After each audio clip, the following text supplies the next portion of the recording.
अगर आप भी ये 5 गलती कर रहे हैं तो जून 2026 में जेआरएफ आप सभी को भूल जाना चाहिए। सुनने में अजीब लगेगा बट यस यही हार्श रियलिटी है। जेआरएफ जून 2026 में क्रैक करना कोई बहुत बड़ी बात नहीं है बट अगर आप ये 5 गलती कर रहे हैं तो आप अपनी इस सक्सेस से बहुत पीछे जा रहे हैं। हेलो एवरीवन, नमस्कार सभी को। नाम है मेरा योगेश और आप सभी के लिए मैं लेके आता हूं आपके अपने इस YouTube platform UGC NET spotlight by JRF Adda पे पेपर 1 एंड पेपर 2 मैनेजमेंट की क्लासेस।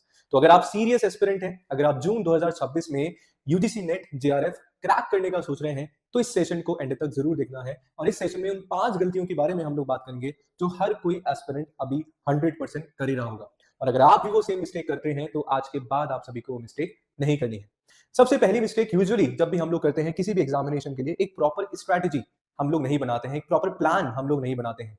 मुझे लगता है कि किसी भी चीज को हासिल करने के लिए, किसी भी चीज को पाने के लिए एक प्रॉपर टारगेट कहीं ना कहीं हमें सेट करना होता है और उस लक्ष्य को पाने के लिए हमें एक प्रॉपर स्ट्रैटेजी बनानी होती है। तो ये अगर जून 2026 आपका लक्ष्य है, आपका टारगेट है, तो एक प्रॉपर स्ट्रैटेजी के साथ कहीं ना कहीं आप सभी को चलना होगा। आपको पूरा सिलेबस जो है अच्छे से समझना होगा। सिलेबस को कंप्लीट करने से कहीं इंपॉर्टेंट चीज है कि आप अपने जो भी एग्जामिनेशन है, चाहे पेपर 1 है चाहे पेपर 2 है, उसके सिलेबस को अच्छे से समझें।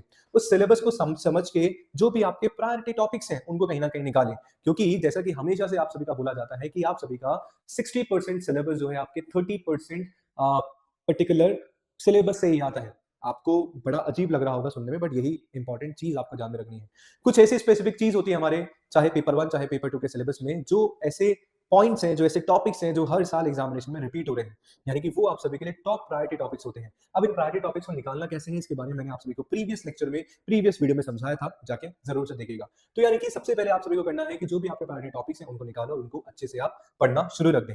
और इसके साथ में हम लोग गलती कर रहे होते हैं कि हम लोग पेपर 1 को इग्नोर कर देते हैं, जो कि बहुत बड़ा गलती, बहुत बड़ी गलती कहीं ना कहीं आप लोग करने जा रहे हैं। क्योंकि हमें लगता है कि ओनली पेपर 2 के सहारे से हम लोग हमारा यूजीसी नेट एग्जामिनेशन क्रैक कर लेंगे, जो कि सबसे बड़ी गलती हमारी होने वाली है। क्योंकि पेपर 1 कहीं ना कहीं आप सभी को पीएचडी से नेट की तरफ लेके जाता है और नेट को जेआरएफ की तरफ लेके जाता है। तो अगर आप पेपर 1 को हल्के में ले रहे हैं या बिल्कुल ही नहीं पढ़ने हैं, तो आज से ही आपको पेपर 1 को भी साथ में बैलेंस करते हुए चलना है। दोनों का टाइम डिस्ट्रीब्यूट करो, स्पेसिफिक टाइम जो है एलोकेट करो, so that paper 1 and paper 2 अच्छे से आप लोग कर पाए। प्रॉपर प्लानिंग करें, प्रॉपर अपना डे प्लान बनाएं और उसके अकॉर्डिंग कहीं ना कहीं अपने टारगेट सेट करें और टारगेट को अचीव करने के लिए उसके अकॉर्डिंग आप लोग एफर्ट्स लगाएं। 7 दिन अगर आप करके देखोगे तो डेफिनेटली आपको खुद को ही लगेगा कि हाँ, मैं अपना सिलेबस भी कवर कर पा रहा हूँ, पेपर 1 भी हो रहा है और पेपर 2 मेरा बैलेंस हो रहा है। दूसरी गलती जो यूजुअली हर एक एस्पिरेंट करता है कि हम केवल और केवल नोट्स के कलेक्शन में लग जाते हैं। पीडीएफ हम लोग कलेक्ट कर रहे हैं, कहीं यूट्यूब से हम लोगों ने पढ़ लिया, वो हमने देख लिया, किसी दूसरे तीसरे टीचर के पास जाके वो अगर अच्छी पीडीएफ दे रहे हैं, वहां से हमने कहीं ना कहीं पीडीएफ को कलेक्ट कर लिया। पर मुझे लगता है कि कलेक्शन से ही आपका एग्जामिनेशन क्रैक नहीं हो जाता है। आपको उनको कलेक्ट करके सबसे इंपॉर्टेंट चीज है कि कहीं ना कहीं आपको अपने नोट्स में लिखना है। और उससे भी बड़ी इंपॉर्टेंट चीज है कि 50 रिसोर्सेज पे नहीं जाने हैं। हर एक टीचर की अपनी पेडागॉजी होती है, हर एक टीचर का अपना पैटर्न होता है, अलग अलग तरीके से जो है चीजों को डिफाइन करने का तरीका होता है। तो अगर हम 50 टीचर को देख रहे हैं, 50 तरीकों से पढ़ रहे हैं, तो यस, हम लोग ये गलती कहीं ना कहीं आप लोग करने वाले हो या कर रहे हो। क्योंकि जब 50 तरीके से एक ही कॉन्सेप्ट को पढ़ रहे हो, एक भी तरीके से आपको सही से नहीं आने वाला है। तो ये गलती ना करें और साथ में जो भी रिसोर्सेज हैं, केवल कलेक्ट ना करें, उनको एक्चुअल में पढ़ने की भी कोशिश करें, अपने नोट्स भी बनाने की कोशिश करें। क्योंकि ये मेरी खुद की कहानी है। यूजुअली हमें लगता है कि यार कुछ अच्छा दिखा, स्क्रीनशॉट हमने ले लिया, पीडीएफ हमने यहाँ से डाउनलोड कर ली, वो कभी एक्चुअल वे में पढ़ने में नहीं आती। जो स्क्रीनशॉट है मोबाइल में स्क्रीनशॉट की जैसे ही रह जाते हैं, जो पीडीएफ है एज इट इज रह जाती है। तो ये कलेक्शन का काम छोड़ के आपको ग्राउंड रियलिटी पे काम करना है। आपको अपने खुद के नोट्स बनाने हैं, एक प्रॉपर प्लानिंग के साथ जो है चीजों को आगे लेते हुए चलना है। इसके बाद तीसरी बड़ी गलती हम लोग करते हैं कि हमें लगता है कि एक बार सिलेबस हमारा पूरा हो जाएगा, उसके बाद कहीं ना कहीं हम लोग जो है मॉक टेस्ट देंगे। This is the biggest mistake. आपको ऐसा नहीं सोचना चाहिए। मॉक टेस्ट कहीं ना कहीं जो है आप यूनिट वाइज हो। लेट्स से कोई भी आपने यूनिट कंप्लीट कर लिया, यूनिट वाइज आप मॉक टेस्ट, जो सेक्शनल मॉक टेस्ट आप लोग दे सकते हो, दो दो तीन तीन यूनिट्स के मिला के जो है यूनिट मॉक टेस्ट आप लोग दे सकते हैं। वीकली मॉक टेस्ट आप सभी देख सकते हैं। मॉक टेस्ट केवल इसलिए नहीं दिया जाता है कि हम लोग कहीं ना कहीं देखें कि हमारे कौन से टॉपिक अच्छे हैं, कौन से टॉपिक बुरे हैं, हमारी वीकनेस स्ट्रेंथ है, ये तो बताते हैं mock test. But mock test आप सभी को सिखाते हैं अपना टाइम मैनेजमेंट।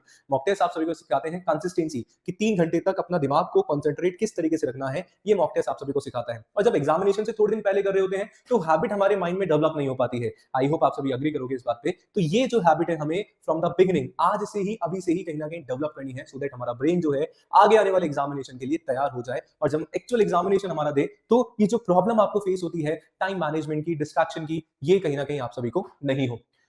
चौथी सबसे बड़ी मिस्टेक हम लोग करते हैं कि सर पढ़े जा रहे हैं, पढ़े जा रहे हैं, पढ़े जा रहे हैं, पर रिवीजन हम लोग नहीं कर रहे हैं। सिंपल सी बात है, सिलेक्शन एग्जामिनेशन में आपका होता है सिलेबस कंप्लीट करने से नहीं, सिलेक्शन आपका होगा कि उस सिलेबस को कितनी बार रिवाइज आपने करा है उससे, क्योंकि revision it is the key to success. Simple सी बात है, जितना ज्यादा रिवाइज करोगे उतने ज्यादा क्वेश्चंस जो हैं, जितने ज्यादा क्वेश्चंस की प्रैक्टिस करोगे उतने अच्छे ही आपके कॉन्सेप्ट जो है क्लियर होंगे। सिंपल सी बात है। रिवीजन हम लोग प्लान कर सकते हैं 3 तरीके से, मैंने पहले भी बताया था। डे वाइज रिवीजन हो सकता है, वीक वाइज हो सकता है, मंथ वाइज हो सकता है। आप लोग एक कसम खाइए कि आज रात को सोने से पहले जो भी मैंने पढ़ा है, आधा घंटा 30 मिनट्स मैं उसको रिवाइज करके ही सोने वाला हूं या सोने वाला हूं। सेम वीकली रिवीजन आप लोग कर सकते हैं, मंडे टू सैटरडे या फ्राइडे तक कहीं ना कहीं जो भी न्यू कॉन्सेप्ट आपने पढ़े, और सैटरडे या संडे को आपने निकाला फॉर द रिवीजन। और सैटरडे संडे यानी कि वीकेंड पे कुछ नया आप सभी को नहीं पढ़ना है, जो भी प्रीवियस आपने पढ़ा है उसको ही रिवीजन करते हुए चलना है। क्यों? क्योंकि पढ़े जाओगे पीछे का भूलते जाओगे, नील बटा सन्नाटा हो जाएगा, कुछ भी आपके लिए नहीं बचने वाला है। तो yes, revision it is really very important for your examination. And S fifth mistake जो हम लोग यूजुअली करते हैं कि मैंने 2 दिन पढ़ लिया और मैंने 3 दिन का ब्रेक ले लिया, यानी कि मैं बात कर रहा हूं यहाँ पे कंसिस्टेंसी की। हम लोग कहीं ना कहीं चीजों को लेकर कंसिस्टेंट नहीं हो पाते हैं। हमारा मन जो है कहीं ना कहीं होता है कि ठीक है आज नहीं पढ़ूंगा कल पढ़ूंगा, बट आप लोग ये बात मानिए कि जून एग्जामिनेशन के लिए हमारे पास इतना ज्यादा टाइम अभी नहीं बचा है, मात्र 2 महीने बीच में एग्जामिनेशन में हमारे पास बच रहे हैं। तो अगर अभी भी आप कंसिस्टेंट नहीं है तो सबसे पहले तो आप अपना सिलेबस टाइम पे पूरा नहीं कर पाएंगे, सिलेबस टाइम पे पूरा नहीं होगा तो रिवीजन नहीं होगा, रिवीजन नहीं होगा तो मॉक टेस्ट नहीं दे पाओगे, मॉक टेस्ट नहीं दे पाओगे तो एग्जामिनेशन में स्कोर अच्छा कैसे कर पाओगे, परफॉर्मेंस आपकी अच्छी कैसे हो पाएगी। तो यस, ये सारी की सारी चीजें जो है आपस में इंटर रिलेटेड है, इंटर कनेक्टेड है। तो अगर आप अपने सिलेबस को टाइम नहीं दे रहे हो, if you are not consistent, you have to be, आपको होना पड़ेगा आज से ही। और अगर आज से ही आप समय देते हैं तो शायद एग्जामिनेशन में आप इस बार अच्छे से स्कोर कर पाए। आशा करता हूं ये 5 मिस्टेक जो हैं आज के बाद आप लोग नहीं करेंगे। वीडियो अगर पसंद आया है तो लाइक शेयर सब्सक्राइब वीडियो को जरूर करिएगा, कमेंट में जरूर लिखिएगा कि यस आज से हम लोग इन 5 मिस्टेक्स को नहीं करने वाले हैं और जून 2026 जेआरएफ हमारा डेफिनेटली होने वाला है। इसके अलावा अगर आप तैयारी कर रहे हैं, प्रिपरेशन कर रहे हैं, या कोई भी प्रिपरेशन में आप सभी को प्रॉब्लम फेस करनी पड़ रही है तो बिल्कुल आप उसको कमेंट में लिख सकते हैं। कमेंट में डेफिनेटली आपके जो डाउट्स हैं उनको एड्रेस किया जाएगा। और अगर आप हमारे साथ हमारे कोर्सेज में एनरोल करना चाहते हैं, अगर आप चाहते हैं कि एक प्रॉपर स्ट्रैटेजी के साथ जो है हम लोग तैयारी करें, एक प्रॉपर प्लानिंग के साथ हम लोग करें, जहाँ पे रिसोर्सेज हो, जहाँ पे कंटेंट आपके पास हो, जहाँ पे नोट्स आप सभी को मिल जाए, जहाँ पे पीडीएफ मिल जाए, मॉक टेस्ट मिल जाए, पूरा प्लान आप सभी को मिल जाए, तो यस यू हैव जेआरएफ अड्डा। आप आज ही जेआरएफ अड्डा एप्लीकेशन डाउनलोड कर सकते हो। जेआरएफ अड्डा वेबसाइट के थ्रू आप जो है हमारे सारे के सारे net JRF paper 1 and paper 2 courses में एनरोल करा सकते हैं। मेरा पेपर 2 है मैनेजमेंट, तो आप सभी जुड़ सकते हैं मेरे साथ मैनेजमेंट में जेआरएफ अड्डा वेबसाइट से कोर्सेज में एनरोल कराते हैं। तो आई होप सेशन फ्रूटफुल आप सभी के लिए रहा होगा। मिलते हैं ऐसे ही अनदर सेशन के साथ। Don't forget to like share and subscribe channel. Thank you, जय हिंद।